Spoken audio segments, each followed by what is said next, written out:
Hey friends, I'm Dawn, that farm wife here at Daybreak Farm, and today we're going to make some beef bone broth. And then we're going to can it up. We're going to pressure can it. So what we have here is some beef shank bone. This is from our steer Cody. May he rest in peace, but he is delicious. So we're going to have that, some carrots, some onions, some celery. And all right, first thing we're gonna do, we're gonna put our beef shank into the oven and we're gonna roast it for maybe about 30 minutes. Because we wanna get that little bit of beef caramelized flavor going on so that our bone broth will be really rich in flavor. Because if you're gonna make it yourself, why not do it as best you can, right? So let's get this into the oven. Before I put it in the oven though, let's just give it a little sprinkle of some pepper. Not a lot. A little bit of salt. I really don't want to season it up too much because when I use the bone broth, I want to season it then. So I'm putting it in the oven at 450 degrees because I really just want to sear the outside of it.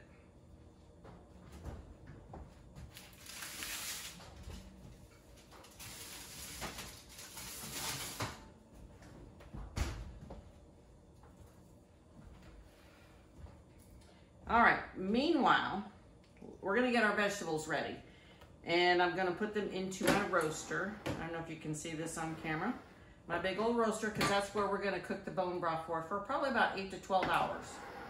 And I'm also gonna add to this, so I've been saving some stuff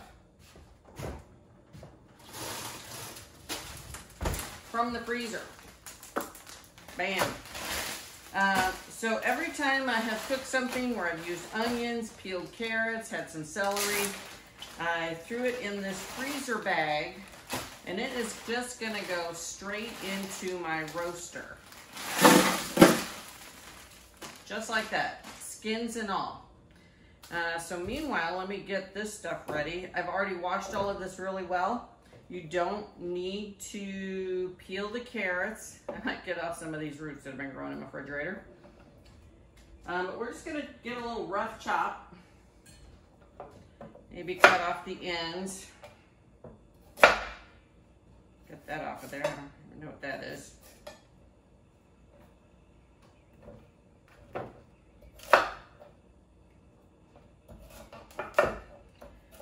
You don't have to go too crazy. These don't have to be uniform.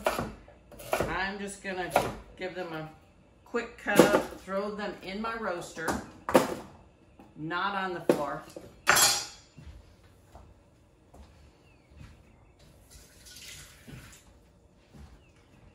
Back in the roaster. All right, so carrots are probably the easiest thing to do.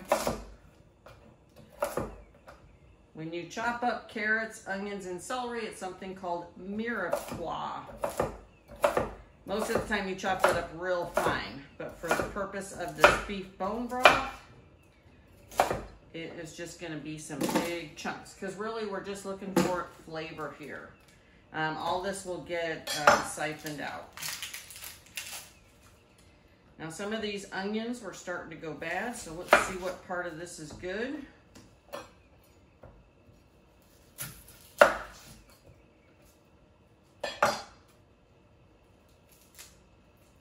Yeah, there's a little bit of mold in here, so I don't want that in my pot.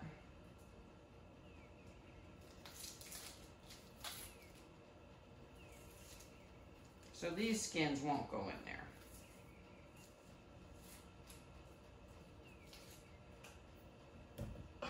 Let's just give it a rinse off, shall we?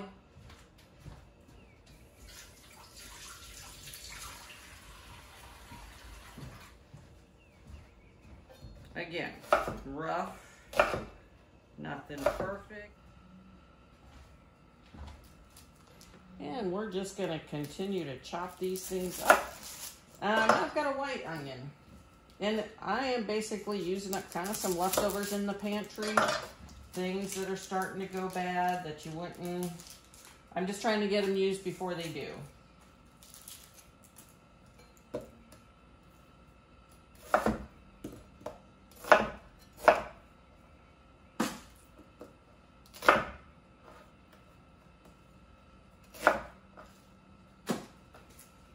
And then my celery, you can see it's kind of limp.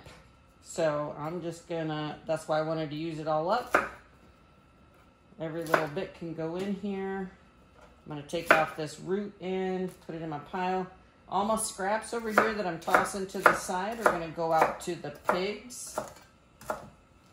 Nothing in the at Daybreak Farm goes to waste.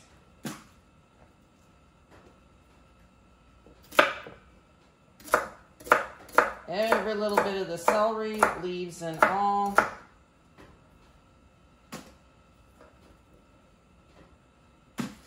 Whew, them onions are strong. Oh, my eyes are starting to burn.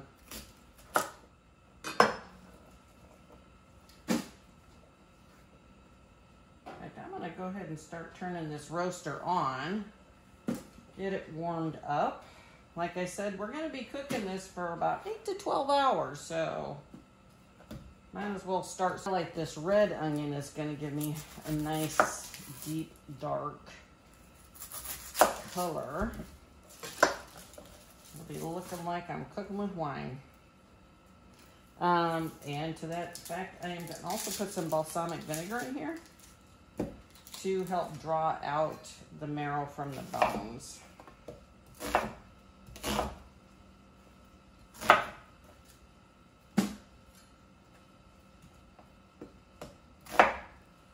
Ooh, this one's strong too. To this roaster, we're gonna add some water. I'm gonna actually put in 7 quarts of water because I want to get out 7 quarts of beef broth.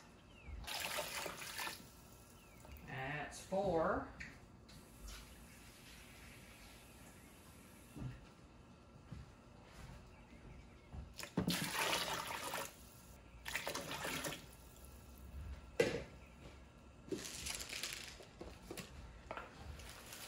Also, go bouncing.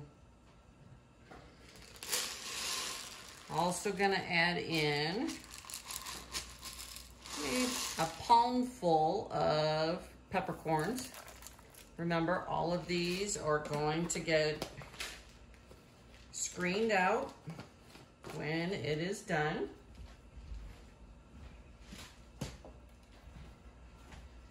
Now, if you were not going to be making beef broth, you could stop right here, simmer this for a few hours, and then you've got a great vegetable broth. But we're going to add our beef bones when they're done roasting. Little splash of the balsamic.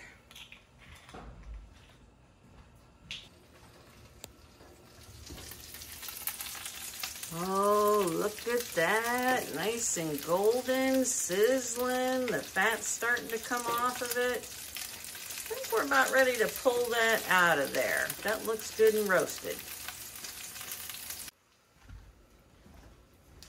All right, got them out of the oven.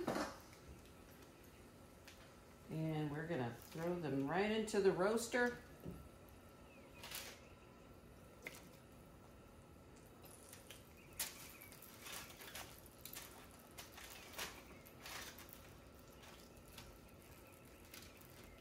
That's a big one.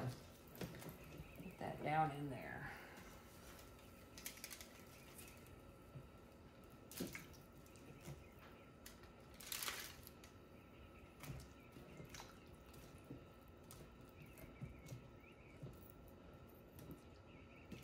Just making sure everything's kind of covered with water.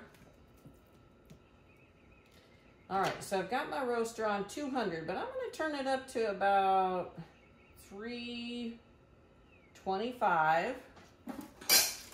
I'm gonna put the lid on it and we are gonna cook for 8 to 12 hours, like I said.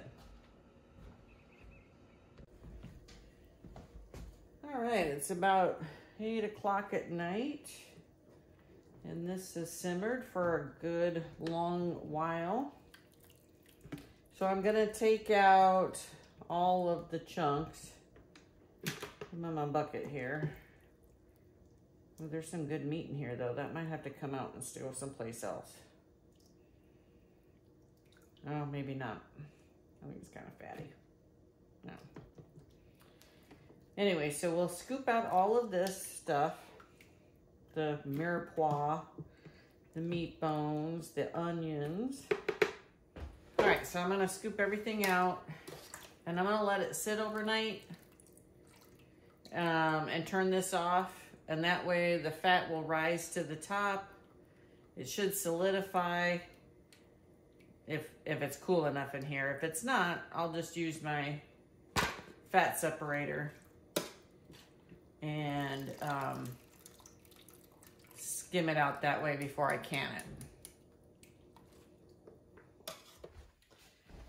All right, so my broth sat overnight. I skimmed off the hard fat, and then I have also strained out a good bit of the, still more of the chunks of everything in here because you don't want that in your broth. So because I let it sit overnight and get cool, I had to re-warm it up. Not a lot, just enough to like be almost the same temperature as what my jars are. Because this is a hot pack method of processing. So, like, let me turn this back down. I had turned it up, I was getting impatient. Hot pack processing. So there's still some fat in here, so I'm going to use my fat separator to pour it in my jars. And that looked beautiful.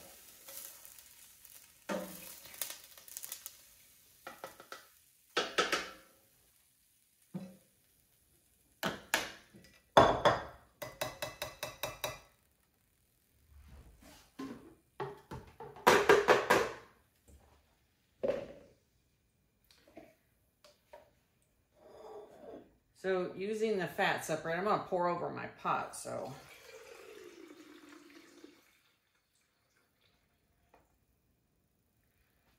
I'm going to let that sit just a little bit. I don't really think I have a whole lot of fat in here. My jars are already warm.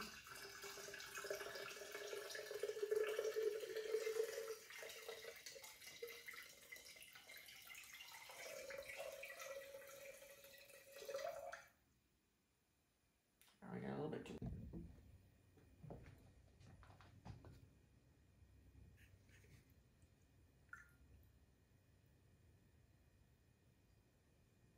Perfect. So as I fill these, I am going to go ahead and put the lids and rings on them. Oh, forgot a step. Anybody to be able to tell me what that was? Need to clean the rims because this is, you know, there was some oil in there. Want to make sure those are clean, free from oil so that they will seal nicely.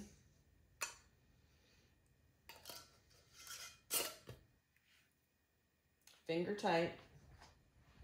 All the jars are loaded in the canner. I'm gonna put the lid on top and then we'll vent for 10 minutes. All right, I don't know if you can see this or not. A little bit. So I got a good head of steam coming out that vent pipe there. So we're gonna set a timer for 10 minutes. Vent it for 10 minutes, then we'll put on 10 pounds of weight and process for 25 minutes. And a correction, it is 1 inch of headspace on those jars, not a 1/4 inch. So I fixed it. So we got about a minute left on processing the beef broth. You can see we've got a little jiggle going on. So once my timer goes off, I'll turn off the heat underneath there and then just leave it sit until it depressurizes. I want it to cool off and lose pressure all on its own. I don't want to force that. All right, so as you can see, all of my jars are out of the canner. They're looking really good. Everything went fairly well, but I just want to go over some things that I learned this time canning. And specifically this process of making beef broth. I made it a 2-day process and it really didn't need to be. because I just started so late in the afternoon. And I could have just started in the morning, cooked it all day, then processed it in the afternoon and been done with it. But I had a lazy morning yesterday. We just really enjoyed our time together, me and my husband. We had fed animals, had a really nice breakfast. So that was kind of why my late start. But the other way to do that, to make it not such a lengthy process, because it is really simple. You've seen how I just threw everything into the roaster and you just let it cook. It's doing its own thing. So you could put it in there at night, let it cook all night, and then do your pressure canning in the morning, and then you're done for the day. And then you've got time to do other things. So that's one thing I probably won't repeat again because it just takes up too much time when you start halfway through the day. So the other thing lesson I learned with making the beef broth is I added a lot of onion. So I have a really oniony broth. I don't know why I went crazy with the onions, but I did. I mean, it smells like I had made French onion soup up here today. That's what it smells like. I did taste it. It does taste a little oniony, but honestly, it's going to be fine for what I'm going to use it for. You know, I'll be putting it in a stew. I'll be putting it in chili, soups, barley soup. So the onion flavor is going to be fine. It doesn't matter. And then the other thing was, so the other lesson I learned was I put over 7 quarts of water in my roaster because I wanted to get 7 quarts of beef broth because my canner holds 7 quarts. And I even added more liquid in halfway through the cooking because I could see that the water level was dropping. Because I only ended up with 4 quarts and 1 pint. And so now I'm just going to have to do this again, right? I do have another pack of soup bones down in the freezer, so I can do it, but I would have liked to, this is a pretty concentrated broth, and it's going to be delicious, but I would have liked to get 7 quarts out of there. So lesson learned, and even more water. Like, I think maybe I could have even added 8 or 9 quarts to the roaster, and I would have gotten my 7 quarts out of that. So those are the lessons I've learned today, canning. The lesson I learned the last time I was canning, or the other couple of times, because I didn't really know, and honestly I'm learning just like you guys are, that you can turn down the heat when your jiggler starts jiggling, and you've seen it. I want to show you here. When the jiggler starts jiggling, you turn down your heat so that this is still jiggling, but at the lowest heat possible that you can do it. So I didn't do that before, and I basically boiled out all my water. I'm lucky my jars didn't explode, but that was a lesson I learned from that. So once your pressure canner pressurizes, it's jiggling, turn down the heat. So that's what I learned today. So thanks for joining me. I hope you learned something today too. So learn from my mistakes. Don't be me. And I'll see you next time. Thanks.